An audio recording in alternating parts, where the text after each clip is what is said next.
Video sebelumnya tentang 4 strata level usaha dan 6 sumber pendanaan yang berbeda di setiap strata levelnya membuat kita harus mereview bisnis kita sekali lagi. Kesalahan tersering adalah kita salah melihat level bisnis kita dan salah melihat pendana funding memandang bisnis kita. Sekedar mengingat, kunci suksesnya adalah cara mendeliver posisi usaha kita di mata funder. Bank hanya suka di strata 2 dan 3, di periode G dan M. Sementara usaha terbanyak perlu modal adalah di periode I atau inkubator. Karena periode inkubator ini posisinya krusial, maka kita bedah lebih dalam supaya benar menerapkan value usaha kita. Bahkan kalau manajemen klasik kita harus menentukan visi misi sebelum usaha dimulai. Ini ada benarnya. Sayangnya nggak banyak yang memulai dari sini atau mengerti. Sekali lagi, bukan menakut-nakuti atau membuat bisnis kok susah banget. Sabar, sebentar lagi saya pasti akan bilang, yang mau bisnis sikat, nggak usah mikir lagi, langsung saja dagang. Setelah dagang, baru kita diskusi bisnis seperti di video ini. Pasti videonya diputar berkali-kali agar paham. Kalau belum berbisnis, video ini bagaikan angin lalu, udah ditonton begitu aja. Kita lanjut. Identify value, penentu nilai.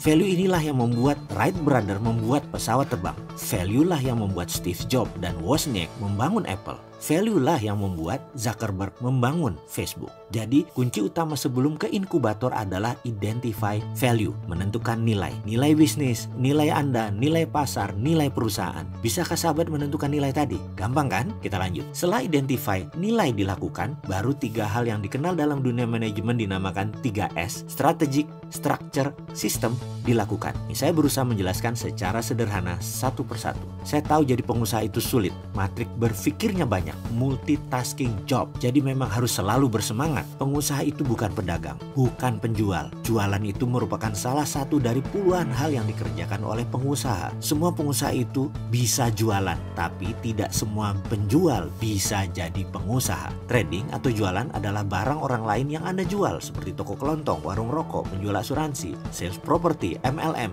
dan lain sebagainya. Itu adalah dasar dari pengusaha. Semua pengusaha harus bisa melakukan yang namanya jualan.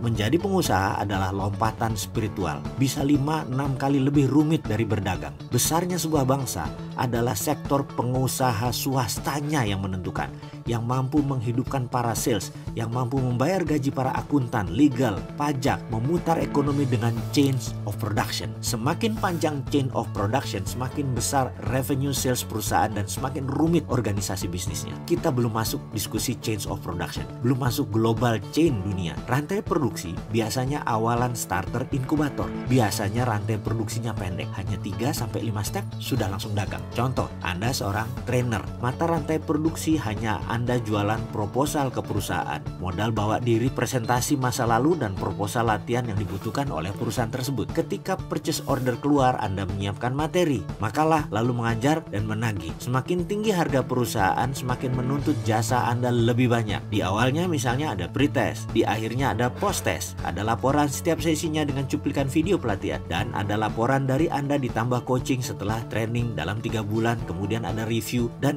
hasil dari pelatihan tersebut ada growth, ada pertumbuhan di penjualan, ada behavioral changing di manajemen. Kesimpulan, rantai pelatihan menjadi panjang dan ini membedakan satu usaha pelatihan dengan satu usaha pelatihan yang lainnya, di mana yang diajarkan mungkin sama, namun bungkusan chain of production-nya panjang akan semakin mahal harga jualnya dan rumit organisasinya. Maka perusahaan yang panjang dan rumit tadi lebih banyak kliennya karena lebih dibutuhkan oleh para pengusaha yang ingin perusahaannya dilatih oleh mereka. Dan menghandle panjangnya rantai produksi setiap ini itu ada ilmunya sendiri-sendiri. Kembali ke topik identify value yang dilanjutkan dengan 3S, strategy, structure, system. Chain of production adalah sistem. Siapa yang menentukan sistem? Yaitu struktur usaha yang ditentukan oleh strategi bisnis setelah menemukan value. Banyakkah yang memulai usaha dari menentukan struktur? Ya ada. Adakah yang memulai dengan strategi pasar? Ada juga. Adakah yang fokus di barang produksi? Ada juga. Ini semua nantinya menentukan sustainable bisnis Anda, ketahanan bisnis Anda. Mengapa bisnis 1 tahun bisa bubar? Padahal produknya bagus, padahal pasarnya besar. Bisa terjawab sekarang ketika pemahaman berusahanya mulai masuk. Nah, rumit ya menjadi pengusaha? Masih minat? Mau ditambah kerumitan yang lain? Oke, kita mau lanjut ke identify value. Kok panjang ya? Karena kita harus pakai storytelling, karena materinya lumayan berat. Bagaimana kalau kita lanjutkan dengan pelajaran berikutnya, yaitu tentang M dan tentang P. Yang penting saat ini kita sudah mulai sedikit memasuki pemahaman salah satu sistem yang namanya chain